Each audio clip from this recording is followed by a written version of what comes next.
다들 여러 번 살면서 경험할 수 있는데요. 다른 사람은 다 갖고 누리는데 나만 갖지 못한 것 같은 느낌, 그런 순간을 우리들이 경험하지 않습니까? 여러분들은 어떠한 느낌이 드셨고 어떠한 생각을 하셨습니까? 억울하고 분할 때가 있죠.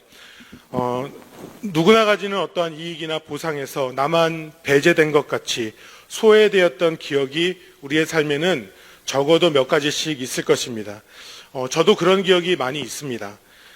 그런데 말씀을 준비하면서 이렇게 막 떠올려 보려고 했는데 한때는 참 억울했었고 한때는 참 많은 생각이 나고 불공평하게 느껴졌던 것들이 지금은 그렇게 큰 어려움처럼 마음속에 자리 잡고 있지는 않았습니다.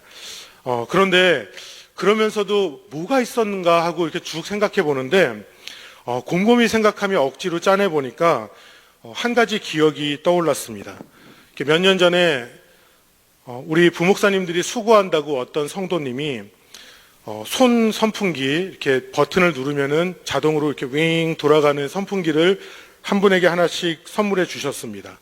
한국에서 만든 거였는데 이렇게 뭐 아주 시원하진 않지만 이렇게 작은 게 이렇게 있으니까 좋은 거였어요.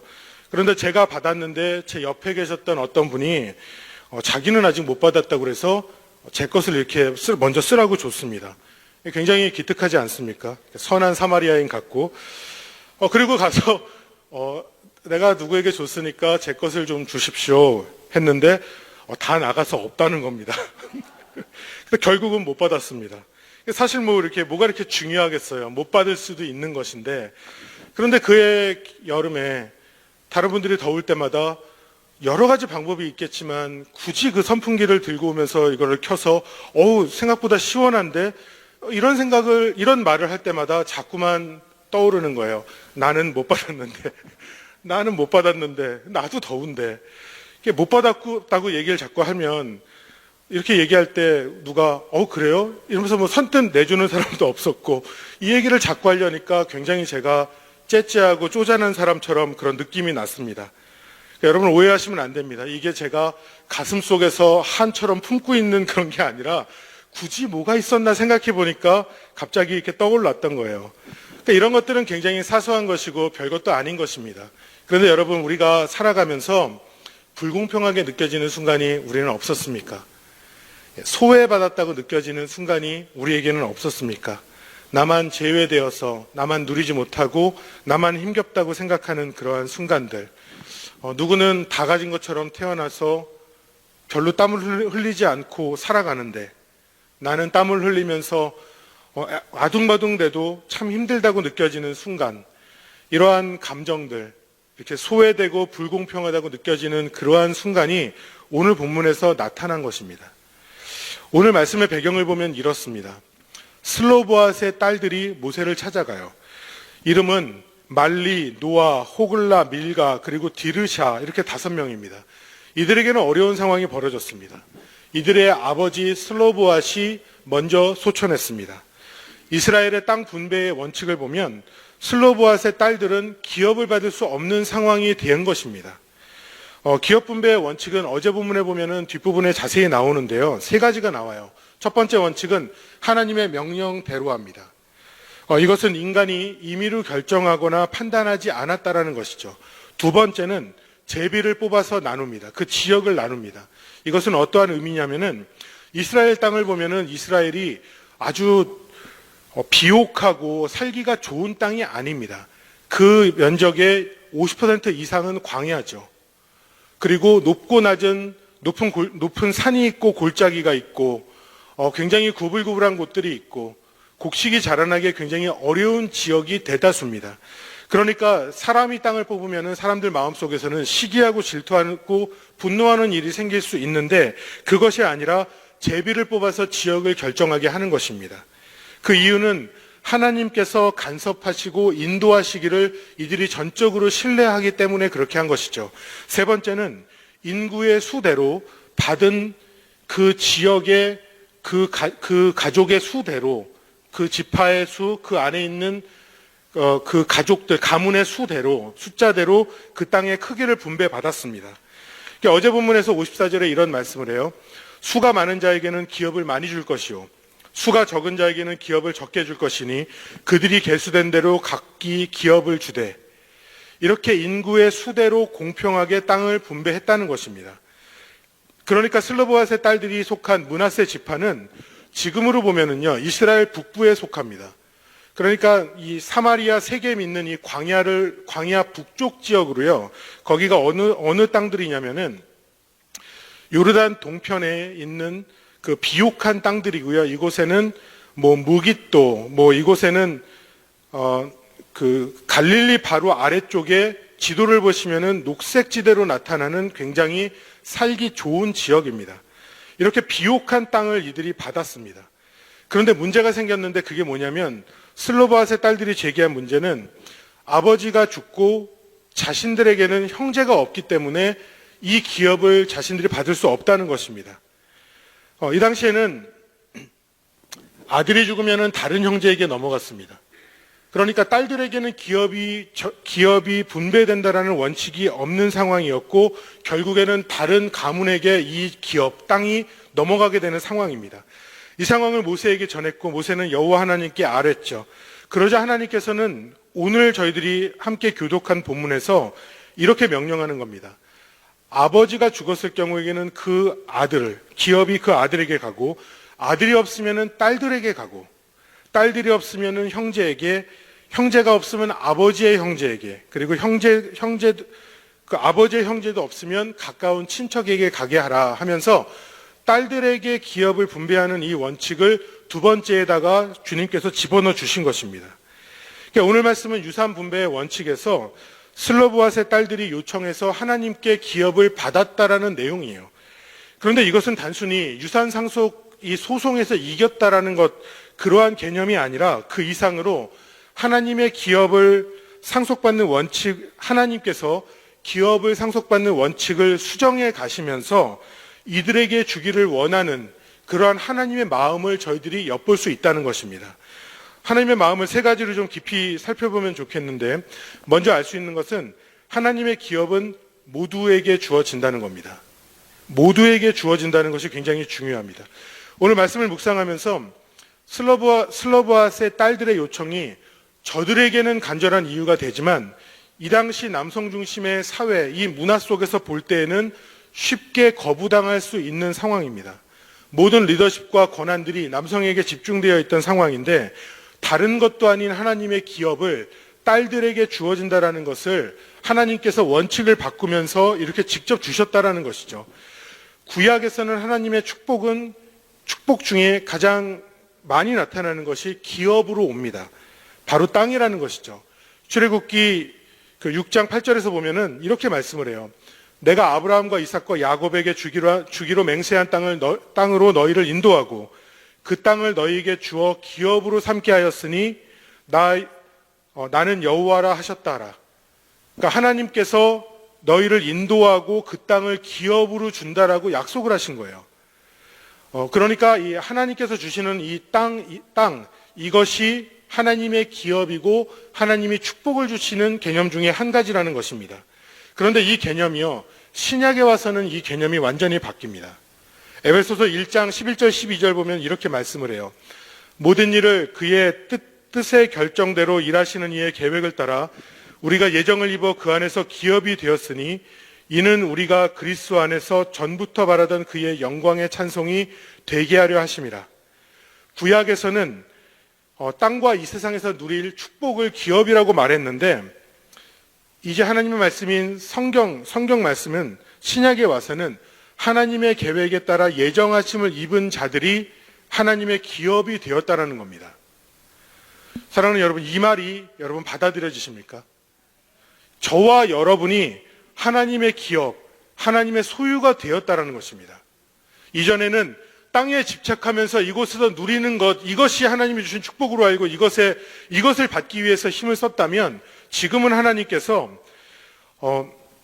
우리를 하나님의 기업으로 세우시고 하나님의 영광의 찬송, 즉 하나님의 영광의 통로가 된 삶을 우리로 살게 하셨다는 것입니다. 여러분, 어떻게 우리가 이러한 존재가 될 수 있었습니까? 예수 그리스도 때문에. 예수님이 우리의 기업이 되시고 예수님을 믿는 우리가 하나님의 기업이 되게 하셔서, 그의 죽으심과 부활하심을 믿는 저희들이 하나님의 온전한 소유이고 축복의 유통자요, 통로요, 근본이 될 수 있도록 주님이 저희를 사용하여 주신다라는 것입니다. 그렇기 때문에 여러분, 우리가 꼭 기억할 수 있기를 바랍니다.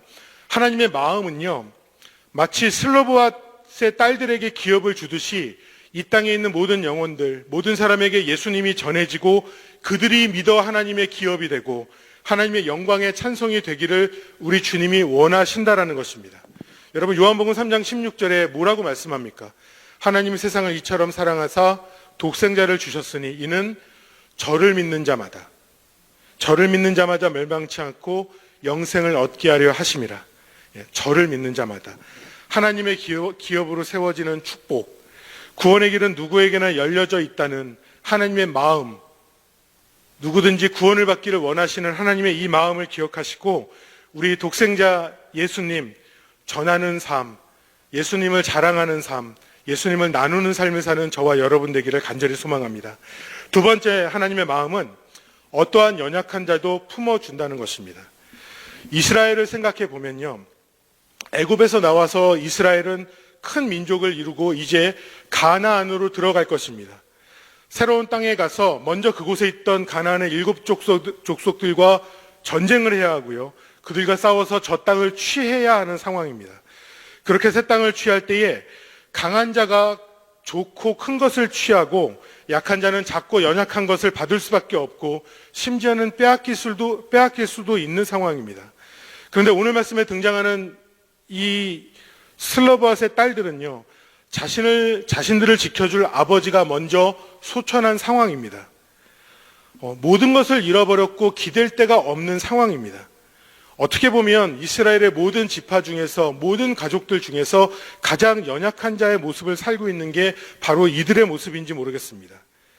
그런데 이들을 향해서 하나님께서 즉각적으로 응답하셨다는 것이 제게는 굉장히 많은 감동을 줍니다. 오늘 말씀을 묵상하고 준비하면서 예수님을 참 많이 생각을 했습니다. 이스라엘이라는 그 작은 나라, 그 광야 같은 땅에서 예수님의 발걸음은 쉼없이 연약한 자들을 향합니다. 성자 하나님이신 예수님께서 강대한 애굽이나 주변의 다른 나라도 아니고 이스라엘이라는 작은 땅에 오셔서 그 땅에서도 종교 지도자들, 정치가들 모여있는 예루살렘이 아니라 베들레헴에서 태어나시고 이방인들이 섞여 살고 배운 것도 없고 힘도 없는 나사렛에서 자라시고 갈릴리 지방에서 사역을 하실 때 예수님의 모습, 예수님께서는 가난하고 연약한 자들을 성경을 보면 굳이 찾아다니셨습니다. 갈릴리의 어부들을 예수님의 제자로 삼으셨습니다. 세상은 한 사람이 출세하려고 마음을 먹는다면 힘 있는 자들 무리 속에 같이 있어야지만 함께 출세하고 힘을 가질 수 있다라고 말을 합니다. 그런데 예수님의 눈길은 물론 모든 영혼을 향하셨지만 성경은 예수님께서 특별히 연약한 자들, 소외된 자들, 고아와 과부들, 가난한 자들, 병자들을 예수님께서 찾아다니셨다라는 것을 저들은 말씀을 보면서 묵상하고 기억해야 할 것입니다. 예수님께서는요, 당시 유대인들이 피해 다녔던 사마리아 땅으로 가셨어요. 이 땅은 여리고에서 예루살렘으로 가는 그 광야길에서 굳이 가지 않아도 되는 땅을 예수님께서는 돌아가신 것입니다. 성경에 다른 기록은 없고 그 땅에서 예수님은 사마리아 여인을 만나셨습니다. 그 여인은 공허하고 소외된 삶을 살았습니다. 그 여인에게 있어서 세상은 불공평했죠. 굉장히 기구한 팔자였습니다. 그런데 예수님께서는 그 우물가에서 여인을 위로하고 참된 예배가 무엇인지를 말씀하시고 무엇보다 예수님이 누구신지를 예수님께서는 그녀로 알게 하셨습니다.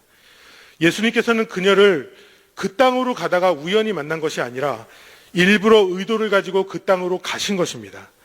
굳이 사마리아 땅으로 길게 돌아가셔서 목이 말라 우물가에서 물을 드신 것이 아니라 그녀를 찾아서 우물가에 가셨고 그녀를 예수님께서는 만나기를 원하셨다라는 사실입니다. 사랑하는 여러분, 하나님의 마음은 아파하고 눈물 흘리는 자들을 향하여 있습니다. 저들의 고통, 소외감, 불평등에서 오는 분노와 좌절, 연약함에서 오는 슬픔들, 여러분 우리가 이 아침에 기억할 수 있기를 원합니다. 우리 하나님은요, 우리들이 이 땅을 살아가면서 때로는 아파서 눈물 흘리고 때로는 힘이 붙여서 할 수가 없어서 좌절할 것 같은 그 상황 속에 우리들이 그 안에서 고통받고 있는 그 마음을 우리 주님이 아신다라는 것입니다.